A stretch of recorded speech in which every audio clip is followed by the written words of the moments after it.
ចំណុចនេះខ្ញុំសូមបញ្ជាក់ដែរថាហេតុអីយើងត្រូវតែបង្កើននៅសមត្ថភាពយោធាតាមពិត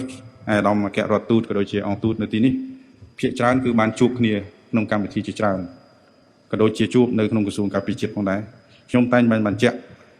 ជារៀងរហូតថាកម្ពុជាគឺមិនមានបំណងនៃការឈ្លានពានឬមួយក៏ប៉ះទង្គិចយោធាជាមួយនឹងអ្នកជិតខាងនោះទេហើយការសហប្រតិបត្តិការអន្តរជាតិជាមួយគ្នាក៏ខ្ញុំតែងតែសំណូមពរនៅអ្វីដែលយើងអាចការពារខ្លួនបានយើងអត់ចាំបាច់មានមីស៊ីលដែលបាញ់200ទៅ500គីឡូម៉ែត្រនោះទេអ្វីដែលយើងទាមទារគឺប្រព័ន្ធការពារច្បាស់លាស់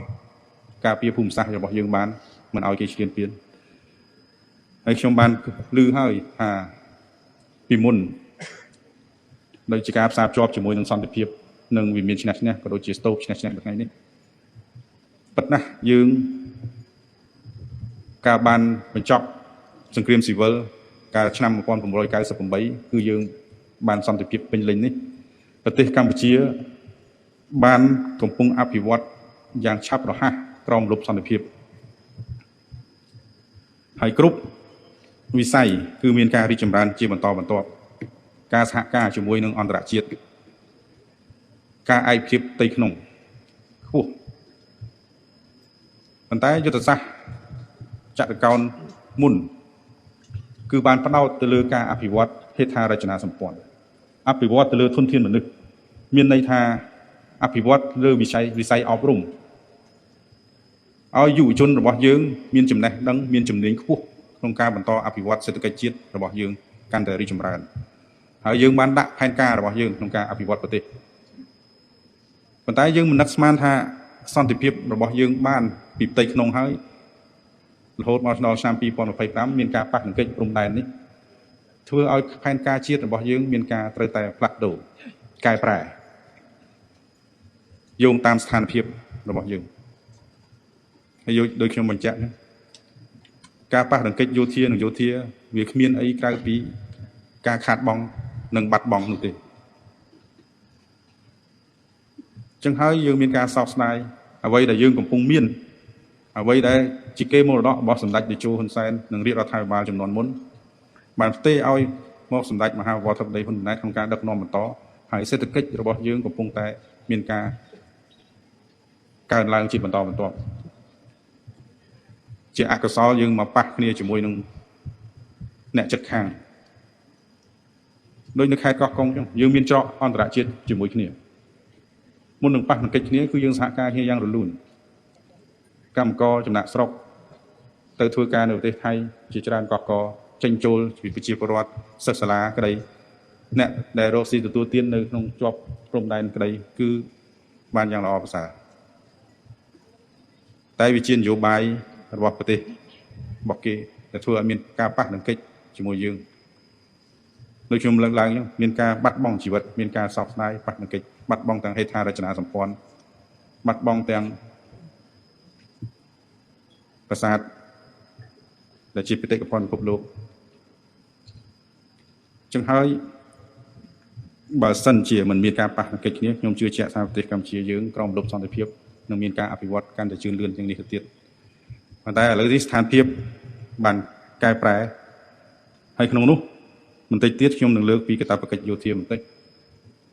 កាតព្វកិច្ចយោធានេះដែលត្រូវបានប្រកាស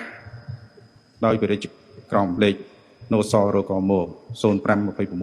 008កាលពីថ្ងៃទី23ខែឧសភាឆ្នាំ2026កន្លងទៅនេះនឹងក្លាយជាឧបករណ៍គតិយុត្តមួយដ៏សំខាន់ហើយចាំបាច់បំផុតសម្រាប់ប្រជាជាតិយើងក្នុងគ្រប់កលៈទេសៈហើយការអនុវត្តច្បាប់នេះមិនគួរត្រូវមើលឃើញថាត្រឹមជាការតម្រូវឲ្យបំពេញកាតព្វកិច្ចការពារជាតិជាកំហិតប៉ុណ្ណោះទេប៉ុន្តែវាជាយន្តការសង្គមដ៏មានឥទ្ធិពលនិងយុទ្ធសាស្ត្រយូរអង្វែងក្នុងការបណ្ដុះបណ្ដាលស្មារតីស្នេហាជាតិពង្រឹងនូវវិន័យនិងសីលធម៌ក្នុងការកសាងមូលធនមនុស្សសម្រាប់វិស័យការពារជាតិនិងវិស័យសេដ្ឋកិច្ចសង្គមរបស់កម្ពុជាសង្គមមួយនេះអាចរីកចម្រើនបាននិងរឹងមាំទៅបានលុះត្រាតែបុគ្គលម្នាក់ដែលជាកោសិកានៃសង្គមមានវិន័យមានសមត្ថភាពនិងមានសច្ចភាពបម្រើសង្គមនិងចន្ទៈបម្រើសង្គម ច្បាប់កាតព្វកិច្ចនេះនឹងរួមចំណែកជួយដល់យុវជនយើងឲ្យក្លាយទៅជាធនធានមនុស្សដែលមានការទទួលខុសត្រូវមានសណ្ដាប់ធ្នាប់និងក្លាយជាកម្លាំងចលករដ៏មានតម្លៃសម្រាប់សង្គមជាតិជាជាងបណ្ដោយឲ្យយុវជនមួយចំនួនធ្លាក់ក្នុងអបាយមុខក្លាយទៅជាបន្ទុកសង្គមកាតព្វកិច្ចយោធាគឺជាសាលារៀននៃជីវិតដែលបង្រៀនឲ្យចេះរួបរวมនិងសាមគ្គីនិងស្រឡាញ់ជាតិដែលអំបញ្ញមិញខ្ញុំសារភ្ជាប់ជាមួយនឹងនយោបាយឈ្នះឈ្នះព្រោះថាពេលដែលយើងមានសន្តិភាពយើងមិនបានពង្រឹងនៅលើវិស័យការពារជាតិនោះទេអញ្ចឹងហើយអំបញ្ញមិញខ្ញុំបានលើកឡើងហើយថាយើងផ្ដោតអាទិភាពទៅលើវិស័យអប់រំនិងហេដ្ឋារចនាសម្ព័ន្ធផ្សេងដើម្បីតបជាប់ខេត្តនិងអភិវឌ្ឍប្រទេសជាតិក៏ប៉ុន្តែវិស័យការពារជាតិគឺបានត្រឹមតែកម្រិតមួយហើយនៅពេលផ្ទុះសង្គ្រាមកងកម្លាំងដែលឈរជើងក៏មានការខ្វះខាតដោយដែលយើងបានជ្រាបអញ្ចឹងហើយរាជរដ្ឋាភិបាលកម្ពុជានិងក្រសួងការពារជាតិមិនអាចយកយុវជនដែលមិនមានបទពិសោធន៍យកទៅដាក់ជួរមុខហើយច្បាំងជាមួយនឹងខ្មាំងនោះទេយកទៅមានតែការខាតបង់វាទាមទារឲ្យមានការបណ្ដុះបណ្ដាលវាទាមទារឲ្យមានការវឹកហាត់សមយ៉ាងហោចណាស់ក៏ឆ្លងសាលាយោធារបស់យើងដើម្បីទៅរៀនសូត្របន្ថែមទៀតនៅជួរមុខហើយអាចការពារទឹកដីរបស់យើងបានប៉ុន្តែក្នុងសម័យសន្តិភាពយើងមិនបានគិតគូរពង្រឹងស្ទាប់យុវជនចំនួនក្រោយឲ្យមានវិន័យមានការវឹកហាត់នៃវិស័យយោធានោះទេព្រោះបងប្អូនយុវជនក្មួយយុវជនគឺបច្ចុប្បន្នរៀនសូត្រចប់បាក់ឌុបហើយសម្លឹងទៅមើលវិស័យទូតកនិគមស្វ័យសេដ្ឋកិច្ចឯនោះផ្សេងវិច័យវិទ្យាផ្សេងនោះវិស័យការពារជាតិមួយគឺដាក់ដោយឡែកគឺទុកឲ្យយោធាក្នុងការការពារដោយហេតុនេះហើយបានក្នុងរយៈពេល20ឆ្នាំដែលច្បាប់កាតព្វកិច្ចយោធាយើងមានតាំងពីឆ្នាំ2006ឥឡូវបានអនុម័តកែសម្រួលនៅឆ្នាំ2026នេះដោយតែខ្ញុំបានលើកអំបញ្ញមិញគឺនឹងផ្ដល់ឱកាសឲ្យយុវជនចំនួនក្រោយទាំងអស់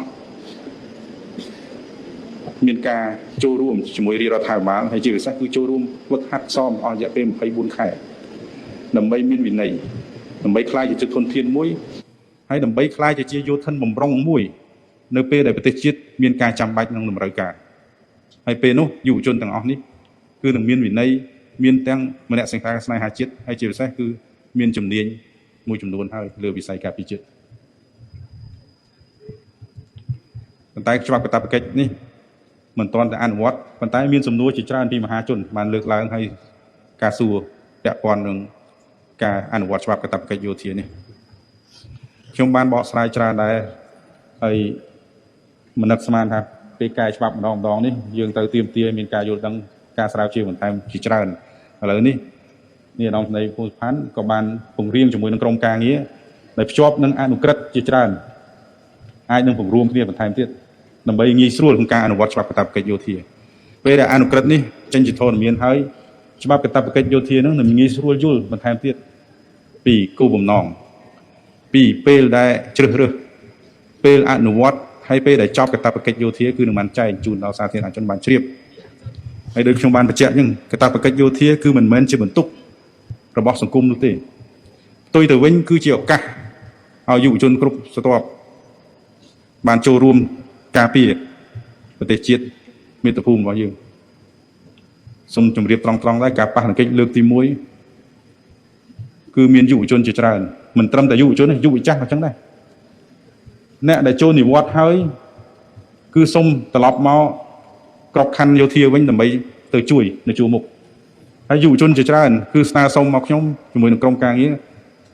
សូមក្របខ័ណ្ឌដើម្បីទៅបម្រើជាតិនៅពេលដែលប៉ះគ្នាលើកទី2នៅលើកទី1ប៉ះគ្នាលើកទី2គឺមានសភាពធ្ងន់ធ្ងរណាស់ក្នុង21ថ្ងៃ21យប់ពេលហ្នឹងរៀងស្បើយបន្តិចចំពោះការចូលរួមប៉ុន្តែភាពឈឺចាប់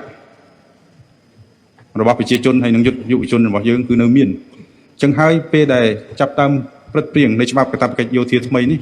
មានយុវជនជាង 10000 នាក់ហើយបានដាក់ឈ្មោះហើយគ្រប់ស្រទាប់វណ្ណៈ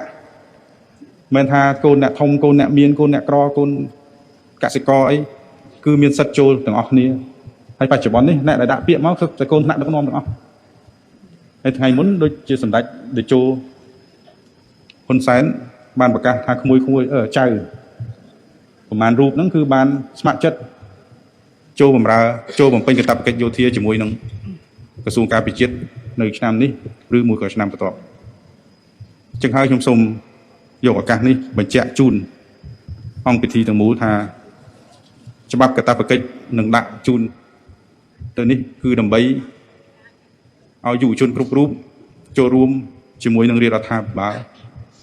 ហើយដូចបានបញ្ជាក់អញ្ចឹងកុំខ្លាចពេលដែលចូលកាតព្វកិច្ចយោធាហើយមិនមែនថាចប់កាតព្វកិច្ចយោធាហើយយើងរុញយុវជនទាំងអស់នេះទៅច្បាំងនោះទេបានបញ្ជាក់ឲ្យខ្លាចជាយោធិនបំរុងមានន័យថាពេលដែលចប់កាតព្វកិច្ចយោធាហើយយុវជនទាំងអស់នេះអាចត្រឡប់ទៅសិក្សារៀនសូត្រឡើងវិញទៅបំពេញការងាររបស់ខ្លួនទាំងមន្ត្រីរាជការគឺចូលទៅបម្រើការនៅកន្លែងធ្វើការរបស់ខ្លួនវិញដូចដើមហើយមានរក្សាទាំងការសិក្សារក្សាទាំងទូនាទីភារកិច្ចជូនឡើងវិញនេះក្នុងអនុក្រឹត្យនឹងបញ្ជាក់ជូនទាំងអស់ប៉ុន្តែក្នុងនោះក៏មានការ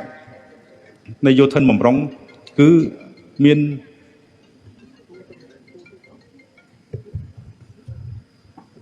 យោធិនបំរុងគឺមានវិន័យហើយមានបទពិសោធន៍នៃការវឹកវើ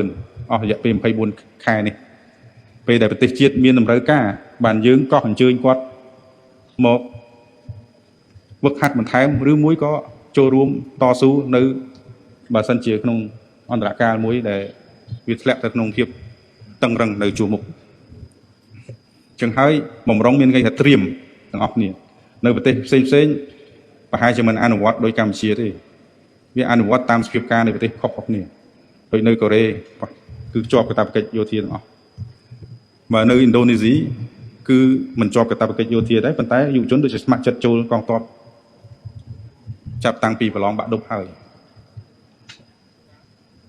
អញ្ចឹងប្រទេសនីមួយៗគឺមានស្ថានភាពខុសៗគ្នាខ្ញុំសង្ឃឹមថាអាយដាមលោកជំទាវអស់លោកស្រីនៃអង្គពិធីនឹងបានជ្រាបពីអត្ថន័យនិងគោលបំណងរបស់កាតព្វកិច្ចយោធាក្នុងការបម្រើជាតិមាតុភូមិនៅថ្ងៃខាងមុខជូនដល់ស្ទប់យុវជនហើយក៏សូមអំពាវនាវដែរថាបើសិននៅមូលដ្ឋានយុវជនដែលគ្រប់17ឆ្នាំនឹងជាប់18ឆ្នាំឬក៏25ឆ្នាំដែលនឹងជាប់កាតព្វកិច្ចយោធានេះសូមឲ្យអាណាព្យាបាលពុកម្ដាយហើយជាពិសេសសម័យខ្លួនមករៀបចំធ្វើផែនការសិក្សារបស់ខ្លួនឲ្យហើយមានន័យថាបើសិនជាឆ្នាំនេះត្រូវប្រឡងបាក់ឌុបឆ្នាំក្រោយនឹងជាប់កាតព្វកិច្ចយោធាគឺត្រូវរៀបចំផែនការសិក្សាឲ្យហើយបើសិនជាចង់ជាប់កាតព្វកិច្ចយោធាគឺយើងដកឃ្លា2ឆ្នាំមកបំពេញកាតព្វកិច្ចយោធាសិនចប់ហើយបានយើងទៅរៀនបន្តហើយបើអ្នកខ្លះគឺបានជាប់ឬមួយក៏ចុះឈ្មោះនៅសាលាអន្តរជាតិឬមួយក៏សូមឲ្យមានការបញ្ជាក់ពីក្រសួងឬគឺស្ថានសិក្សាដើម្បីពន្យា2ឆ្នាំក្រោយ2ឆ្នាំឬ4ឆ្នាំចប់ពីការពន្យាហើយត្រូវមកបំពេញកាតព្វកិច្ចយោធាវិញនេះហើយយើងត្រូវតែរៀបចំផែនការរបស់ខ្លួនឲ្យបានច្បាស់លាស់នៅថ្ងៃអនាគត